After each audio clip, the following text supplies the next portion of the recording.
Guys, इस दुनिया में कुछ बड़े अजीब से लोग रहते हैं जो कहां से सोचते हैं ये किसी को नहीं पता।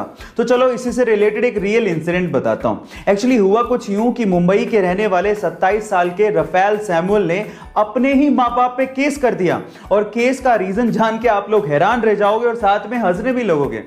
रफेल सैमुअल का ये कहना है कि उसके माँ बाप ने उसकी बिना परमिशन के उसे पैदा कर दिया था। और मेरा सवाल ये है कि उसे पूछने अब जाते कहां पे। इस फनी इंसिडेंट के बारे में आपका क्या ख्याल है, चैट सेक्शन में जरूर लिखिएगा। सिख कौम का नाम उनके काम के साथ साथ उनके गुरुओं की महान सोच की वजह से भी है। कैसे, मैं आपको बताता हूं। क्या आपको पता है कि गुरु गोबिंद सिंह जब भी कोई तीर चलाया करते थे अपने शत्रुओं पे, तो उस पे 1 तोला सोना लगाया करते थे। अब आप लोग कहेंगे तीर पे 1 तोला सोना, समझ नहीं आया क्यों लगाते थे। इसके पीछे की सोच जानकर आप लोग हैरान रह जाएंगे।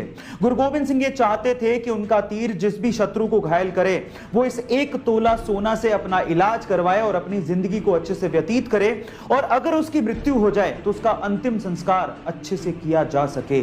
देखिए महान सोच। गाइस, इंडिया और इंग्लैंड के बीच में मोटेरा में खेला गया तीसरा टेस्ट मैच मात्र 2 ही दिन में खत्म हो गया, जिसमें इंग्लैंड अपने लोएस्ट स्कोर 81 रन पे आउट हो गया। इस मैच के हीरो रहे अक्षर पटेल, जिन्होंने पूरे मैच में 11 विकेट निकाले। गाइस, अक्षर पटेल का टेस्ट करियर देख के आप लोग हैरान रह जाओगे। उन्होंने मात्र 2 ही टेस्ट खेले हैं जिसमें 18 विकेट लिए हैं, और उसमें से भी 3 बार वो 5 या 5 से ज्यादा विकेट ले चुके हैं।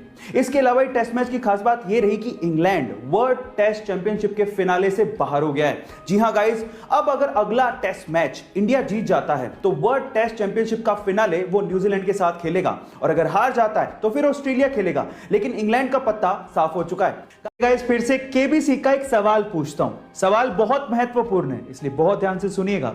सवाल यह है कि सन 2020 में हिंदी का ऐसा कौन सा शब्द था जिसे Oxford Hindi word of the year चुना गया?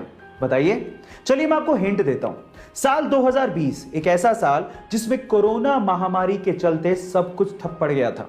लोग अपने घरों में थे, आउटसोर्सिंग बंद हो गई थी, इंपोर्ट एक्सपोर्ट सब बंद था। उस टाइम पे हम इंडियंस को दोबारा अपने पैरों पर खड़ा करने के लिए, दोबारा जगाने के लिए उस शब्द का इस्तेमाल किया गया।